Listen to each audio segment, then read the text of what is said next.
Exodus chapter 21. With this chapter, we began a series of ordinances.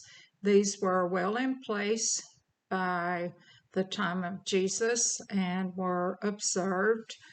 Many of these legal codes would have been familiar in prior times to these peoples.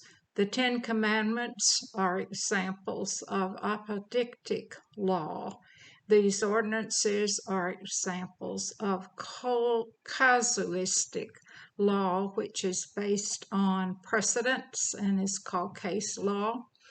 And it would be measures that began if this is done, when this is done, then this is done. And these ordinances that God is laying out to Moses are to promote social order. These rules go in sets of 5 called a pentad, penta meaning 5, and we are going to go through ordinances that relate to male slaves, female slaves, violent acts, injuries by men, and then injuries by animals. Male slaves, to begin in Exodus chapter 21 and verse 1. Now these are the judgments which thou shalt set before them. This is God speaking to Moses. If thou buy a Hebrew servant, and that would have Hebrew mean was one who crossed the river, 6 years shall he serve, and in the 7th he shall go out free for nothing. Sabbatical slavery. And if you think about it, we had indentured servants in the early period of our country, and a person could sell himself as a bondsman to the person paying his passage, and it was a 6-year period like this and freed on the 7th, drawing on the Old Testament. 3, if he came in by himself, he shall go out by himself. If he were married, then his wife shall go out with him. This is the second measure concerning male slaves. Now, a slave could have put himself into servanthood to pay off a debt or simply to provide a livelihood for himself. And if he's single, he goes out by himself. If he's married, he gets to take his wife. 4, if his master hath given him a wife, and she hath borne him sons or daughters, the wife and her children shall be her master's, and he shall go out by himself. 3rd rule regarding male slaves. 5, and if a servant shall plainly say, I love my master, my wife, and my children, I will not go free. So he could choose to stay with the wife and the children and continue on as a servant for this master if he chooses. Excuse me. Then his master shall bring him unto the judges. These would be those persons that were appointed by Moses under the advice of Jethro. In an earlier chapter, he had persons who were over 10 families, persons over 100, persons over 1,000, to the ability that they were able to hear these kinds of cases, and the very important ones then went to Moses. He shall bring him to the door or unto the doorpost where the judges resided, and his master shall bore his ear through with an awl, and he shall serve him forever. A pierced ear in that time was the mark of a slave. Only slaves and men slaves had a pierced ear or any kind of a ornamentation that went through that hole. 7. And if a man sell his daughter in to be a maidservant, she shall not go out as the men servants do. We are now going to talk about the 5 measures having to do with a female slave, and it's different from a male. She'll not be kept 6 years and then let to go. And a maidservant here in the Hebrew is likely a concubine. So a man could sell his daughter to a person as a concubine. 8. If she please not her master who hath betrothed her to himself, then shall he let her be redeemed. To sell her unto a strange nation he shall have no power, seeing he hath dealt deceitfully with her. If the master decides that he does not wish to keep this woman, she can be redeemed for the price she was sold for, but he cannot sell her to a foreigner.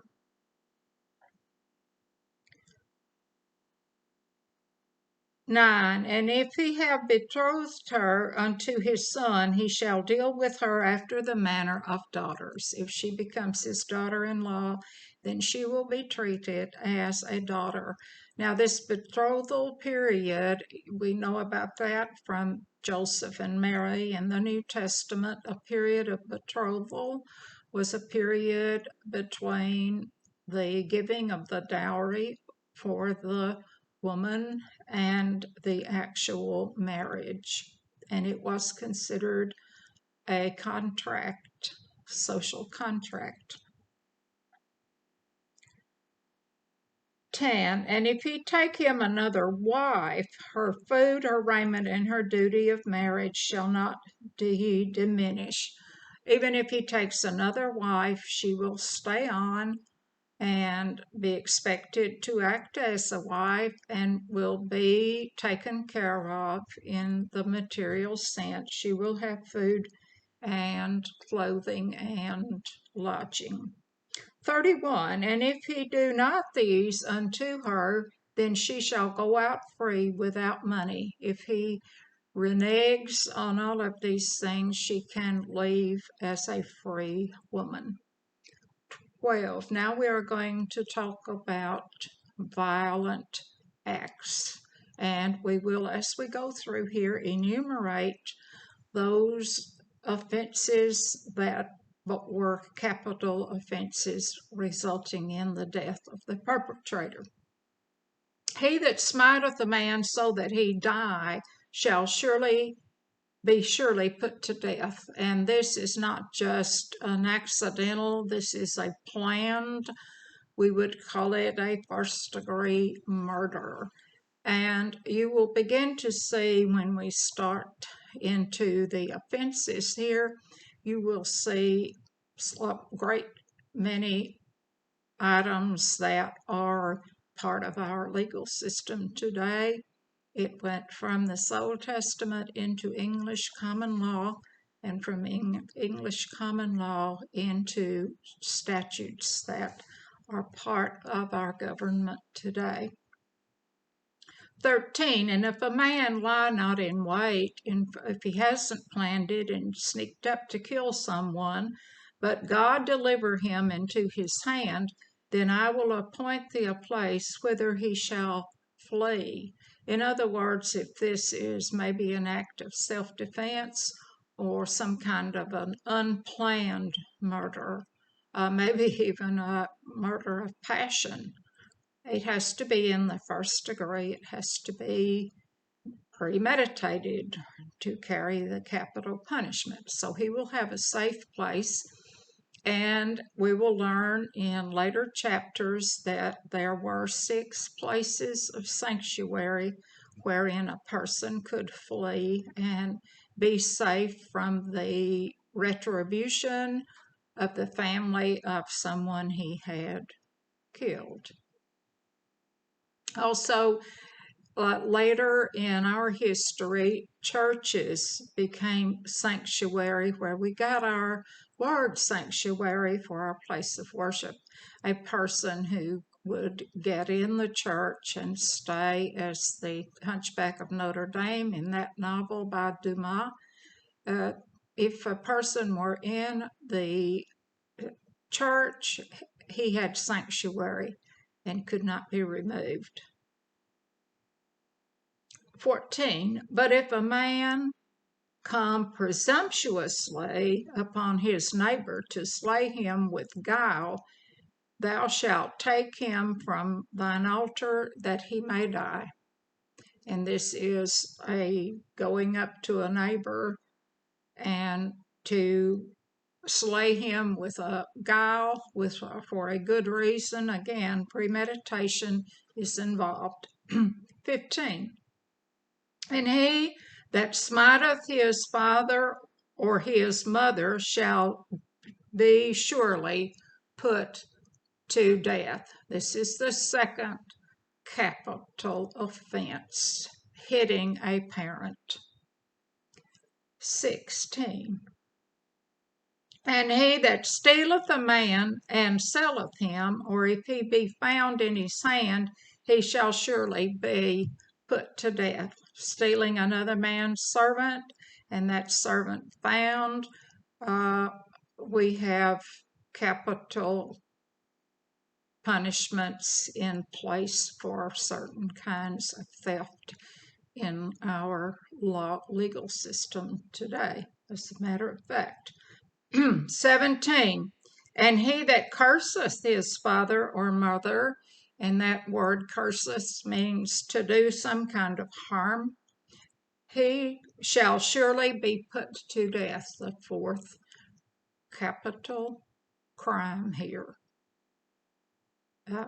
Premeditated murder, hitting a parent, doing harm to a parent, and stealing a servant who is found out. 18. And if men strive together, and one smite another with a stone or with his fist, and he die not, but keepeth his bed. 19. If he rise again and walk about abroad upon his staff, then shall he that smite him be quit. Only he shall pay for the lots of his time, and shall cause him to be thoroughly healed. And we have measures for that in our civil law today. If we cause someone harm and cause him to lose pay and to incur medical expenses, like this person, we are acquitted. We are not charged with a capital crime, but we are, however, required, as these were, to pay for the damages and the loss of work. 20, and if a man smite his servant or his maid with a rod, and he die under his hand, he shall be surely punished. Couldn't hit and beat on a slave in such a way as to cause death. 21. Notwithstanding, if he continue a day or two, he shall not be punished, for he is his money. A slave, in other words, was considered chattel property. 20.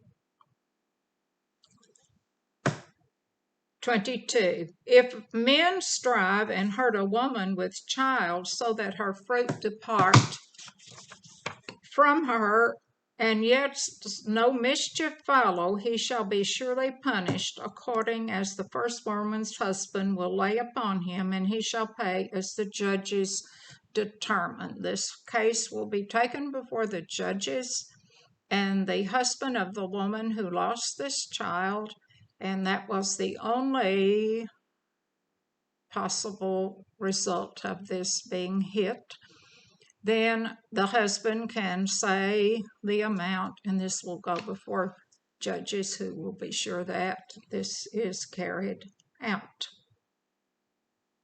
23. And if any mischief follow, then thou shalt give life for life. If there are consequences beyond just the loss of the child, say the mother herself dies, then the person perpetrating that is also to lose his life. And this is another example and list of those offenses that result in death. Eye for eye and tooth for tooth, hand for hand, and foot for foot. In other words, if this woman loses any of those members, then that person causing that hurt will give up that body part as well. 25. Burning for burning, wound for wound, and stripe for stripe. Pay with what was caused. 26. And if a man smite the eye of his servant or the eye of his maid, that it perish, he shall let him go free for his eye's sake. Putting out an eye frees a servant, male or female. 27. And if he smite out his manservant's tooth or his maidservant's tooth, he shall let him go free for his tooth's sake. And these measures outline in many ways how a slave might be punished. Not beaten to death and not knocked about in such a way that an eye is lost or a tooth. 28. If an ox gore a man or a woman that they die. Now we're talking about animals causing harm. We've talked about men slaves, women slaves, harm done, violent acts, injury caused by man. Now we're going to talk about injury and harm done by one's animals. If the ox gore a man or woman and they die, then the ox shall be surely stoned, and his flesh shall not be eaten, but the owner of the ox shall be quit. Just the ox pays, the owner of the ox is free. 29. But if the ox were wont to push with his horn of a time in past, and it had been testified to his owner, then he hath not kept him in, but that he hath killed a man or a woman, the ox shall be stoned, and his owner also shall be put to death. In other words, if a person had an ox and it's been reported this ox has a mean temperament and has gored someone and he failed to keep him up, he pays with his life. And in the case in our legal system, let's say my dog bites someone, if there is evidence that this is a biting dog, has bitten in the past, and I have failed to keep that dog under control, then there are measures to deal with that in our legal system today. 30. If there be laid on him a sum of money, then he shall give for the ransom of his life whatever is laid upon him.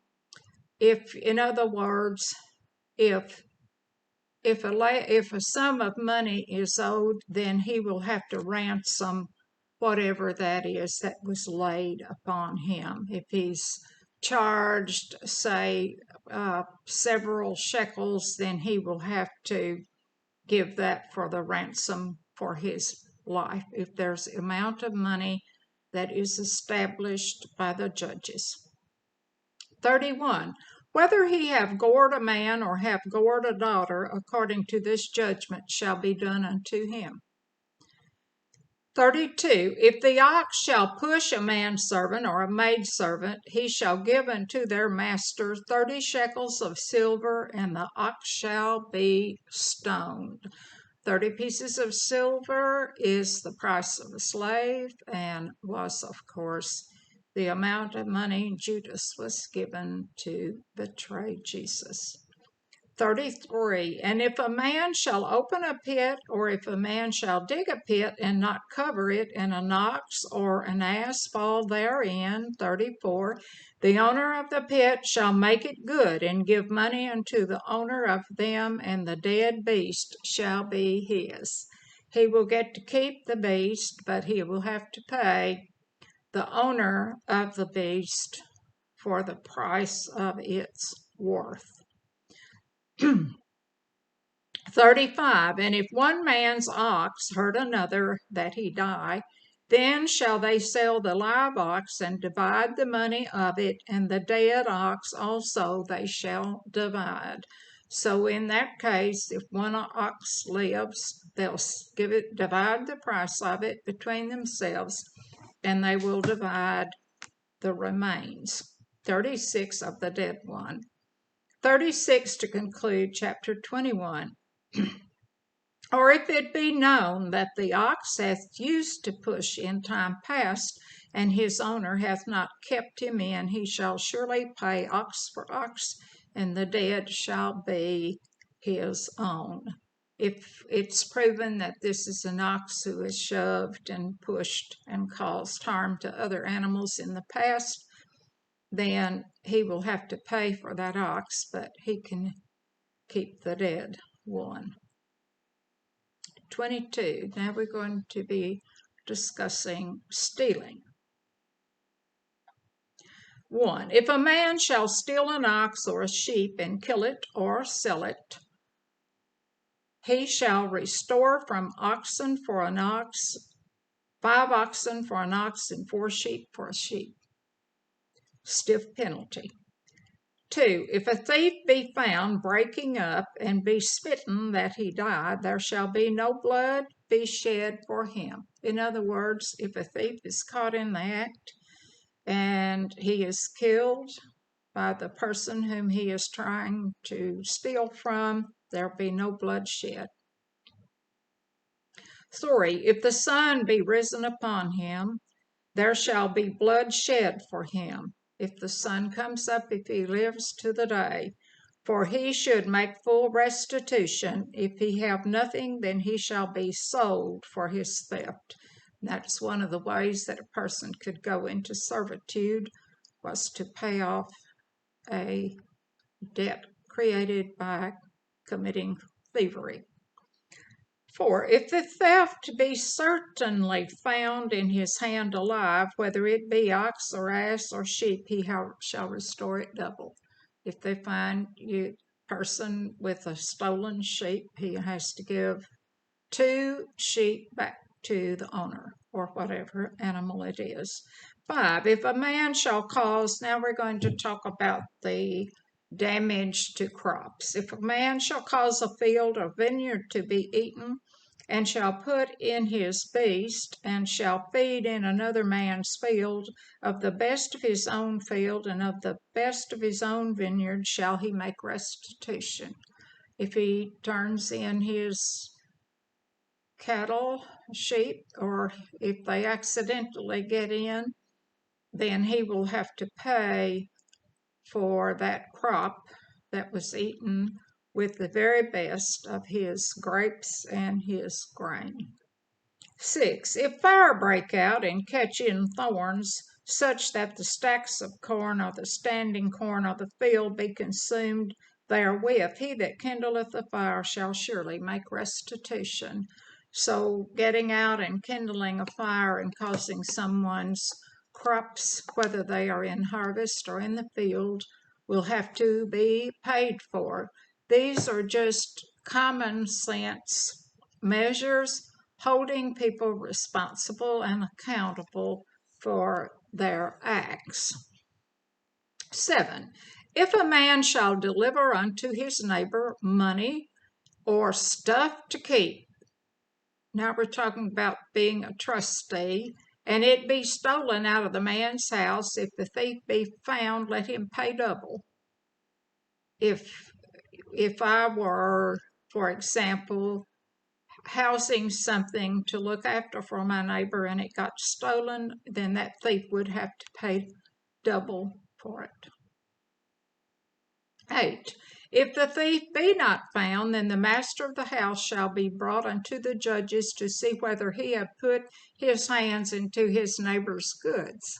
So there will be a judgment here to see if that neighbor was the actual thief and reported a theft that actually did not occur. 9. For all manners of trespass, whether it be for ox, for ass, for sheep, for raiment, or any manner of lost thing, which another challengeth to be his, the cause of both parties shall come before the judges, and whom the judges shall condemn, he shall pay double unto his neighbor.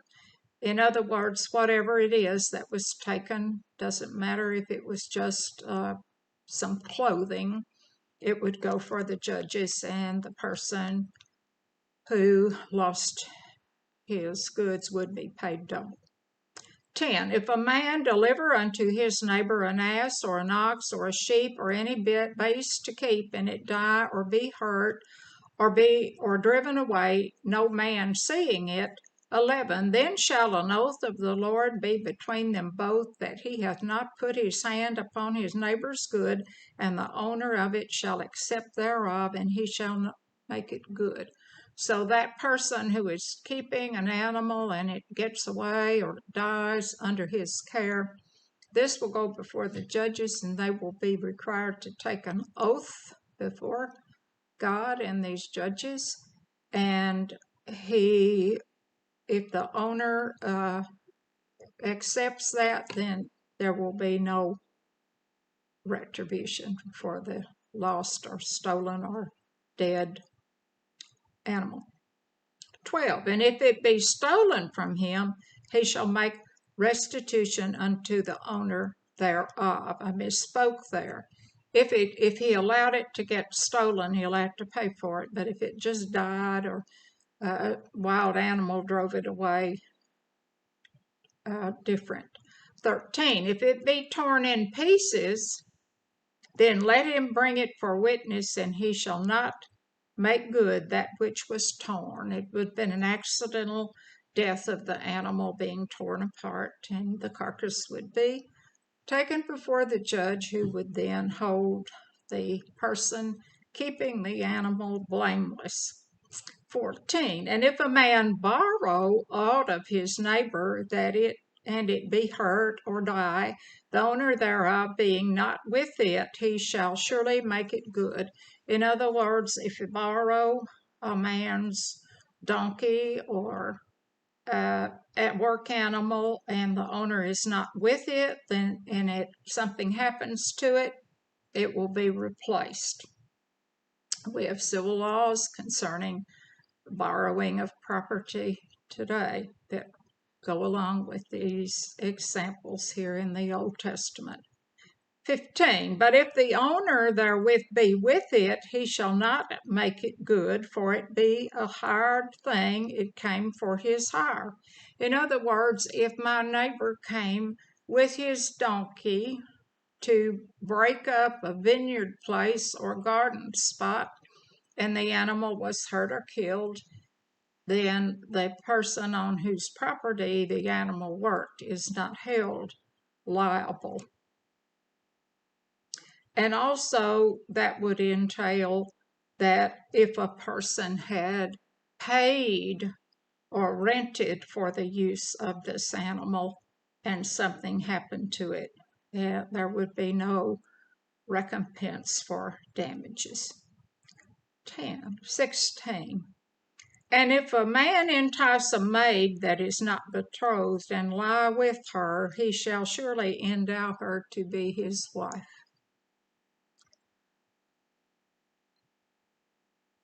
17. If her father utterly refuse to give her unto him, he shall pay money according to the dowry of virgins. She will be given her father the amount of money as if she were a virgin and not spoiled by this act of the man. 18. Thou shalt not suffer a witch to live. And this is another capital punishment A person who is practicing witchcraft and sorcery is not to be tolerated and not allowed to live. And as we move through, we will see in the Old Testament that the Israelites did not hang on to this command given down from God about sorcery.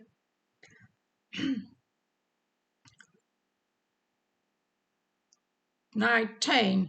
Whoever lieth with the beast shall surely be put to death. Another capital crime. 20. He that sacrifices unto any god, save unto the Lord only, he shall be utterly destroyed. And we will see that ordinance grossly disobeyed as we move through Exodus and on into the Pentateuch. They did not get this. 22. Ye shall not afflict any widow or fatherless child. In other words, taking advantage of the helpless is frowned upon heavily by God. If thou afflict them in any wise, and they cried all to me, I will surely hear their cry. God promises to carry out this punishment. 24. And my wrath shall wax hot, and I will kill you with the sword, and your wives shall be widows, and your children fatherless. So we are not to take advantage of anyone who is downtrodden and without protection as an orphan or a widow. The next part of this chapter has to do with the loaning of money. If thou at all take thy neighbor's, 25, if thou lend money to any of my people that is poor by thee, thou shalt not be to him as a usurer, neither shalt thou lay upon him usury. If you cause someone to be in need of a loan, you're not to charge any money, and you're not to charge family usury. If thou at all take thy neighbor's raiment to pledge, thou shalt deliver it unto him. By that the sun goeth down. This would have been an outer garment. It would have been a long rectangular piece of cloth, and it would have been a bedroll or a blanket. If this would a person who had to give a pledge, like put forth something for pawn for money and then receives it back when it's paid, it is unlawful here for a person to keep that outer garment past sundown, because that person would have been very poor if all he had was that outer garment to put up for a pledge, and it's to be returned so it can be used for covering in the night. 27. For that is his covering only. It is his raiment for his skin, wherein shall he sleep. And it shall come to pass, when he crieth unto me, I will hear, for I am gracious. Elohim. God will hear the cries of someone who has been so deprived. And we are to take that into account when we deal with very poor persons who make a pledge or need a loan. 28. Thou shalt not revile the gods, nor curse the ruler of thy people.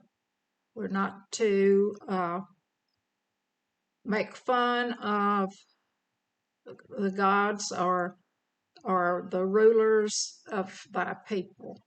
Then it's the people, the Israelis. They are not to curse the rulers, because if you look upon it, God tells us by his action who puts on their pants in the morning and who is really in charge. If God doesn't want a person in charge, they will be gone.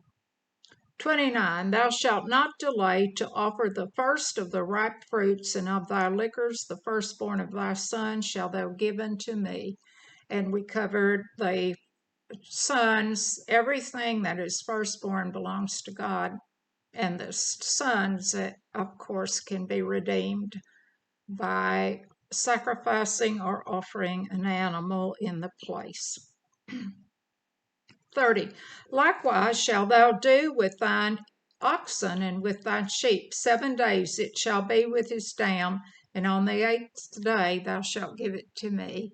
And that in the Jesus time, the 8th day after birth was the day that male children were circumcised, and Jesus himself was circumcised 8 days after his birth.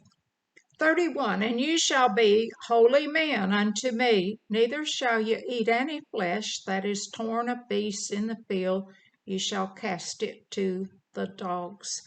It could be rabid if it had been killed by a rabid animal. And of course, as we move into Leviticus, we will see that they had very strict measures about how an animal was prepared to be eaten. Chapter 22. Thou shalt not raise a false report, put thine hand with the wicked to be an unrighteous witness. Never ever are we to be a false witness against a person or put out a false report that would cause ruin to a person. 2. Thou shalt not follow a multitude to do evil, neither shalt thou speak in a cause to decline after many to wrest judgment. You're not to try to prevent justice, and this is just exactly what happened to Jesus. A mob got the rule and were doing evil, and they interfered with justice, and that is not to happen. We are not, here we see the Old Testament come against people's acting as a mob. 3. Neither shalt thou countenance a poor man in his cause. You are not to try to interfere with a poor man's right to justice just because he is poor. The next few verses have to do with how we treat an enemy. If thou meet thine enemy's ox or his ass going astray, thou shalt surely bring it back to him again. If you see your enemy's sheep or oxen running away, and it's possible for you to get that property back, he expected to do it. 5. If thou see the ass of him that hateth thee lying under his burden, and wouldest forbear to help him, thou surely shalt help him. Even it's someone who absolutely despises us, if we see him struggling, the struggle is an animal whose load is improperly balanced or has fallen away, then we are to help that person with that load if it is possible, even if it is a person who hates us. And we would need to think of loads in other than a loaded down donkey, a burden that is difficult to bear, even we are to help someone who hates us. 6. Thou shalt not wrest the judgment of thy poor in his cause. Again, don't get into the way of fair judgment of a person who simply is poor and in today's world unable to afford a high-priced lawyer to help him. 7. Keep thee far from a false matter, and the innocent and righteous slay thou not, for I will not justify the wicked. and he is saying them, stay away from that which is false and bad, and he will not justify the undoing of someone who is innocent or righteous. 8. And thou shalt take no gift, for the gift bindeth the wise and perverteth the words of the righteous. No bribery. Don't take a gift. And we have laws concerning that. We even have laws about presidential power, people in presidential power in this nation accepting gifts from foreign nations and from persons. They cannot take those when they leave the presidency, and that's for a very good reason. 9. Also thou shalt not oppress a stranger, for you know the heart of a stranger, seeing ye were strangers in the land of Egypt. 10. And 6 years thou shalt sow thy land, and shalt gather in the fruits thereof.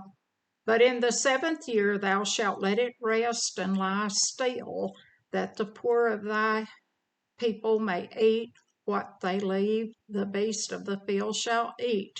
In like manner thou shalt deal with thy vineyard and with thy olive yard.